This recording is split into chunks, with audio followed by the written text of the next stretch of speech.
What's up? Ang up, tubig, baha, pagnanakaw, korupsyon, yun ang mataas sa Pilipinas. What's down? Ang down, ang babang-baba, yung mga Pilipino. Kaya sa ngalan ng lahat ng mga kapwa ko artista nasa entablado ngayon, pati na rin yung mga artistang nasa baba at nasa iba't ibang lugar na nakikisama sa amin, binabati po namin kayong lahat. Mabuhay kayo, mga kapwa namin Pilipinong nanakawan ng gobyerno.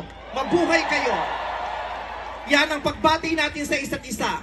At para sa lahat naman ng mga politiko at bahagi na ng gobyerno na nagnakaw sa atin, nagnanakaw sa atin, mga nakatingin habang may nagnanakaw sa atin, mga kasama ng mga nagnanakaw sa atin, mga alam na may nagnanakaw pero hindi nagsasalita, mga kasama ng mga nagnanakaw, mga nagtatago ng magnanakaw, isa lang ang gusto naming sabihin sa inyong lahat.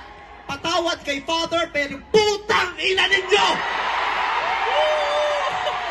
Kaputa-putahan ng mga putang ina nyo! Katatapos lang ng misa, pero Panginoon, patawarin nyo kami, pero totoo yan. Ito ang wika ng lahat ng mga Pilipinong ninakawan, putang ina nyo! Putang ina nyo! Putang ina nyo! Putang ina nyo! Putang ina nyo!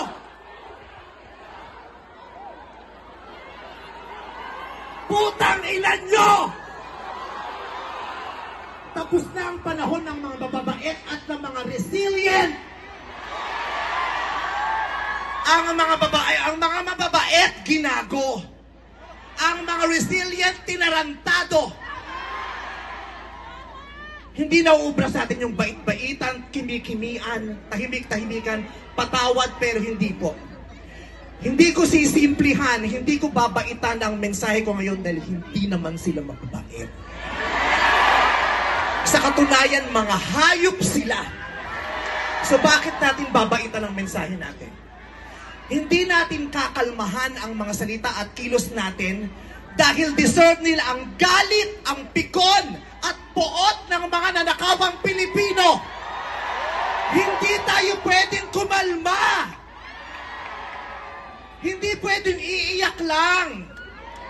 Hindi pwedeng magtitiis lang, hindi tayo kakalma.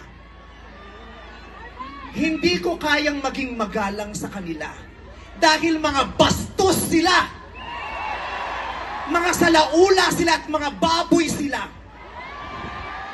Hindi natin kayang maging mabait sa kanila dahil mga walang ya sila.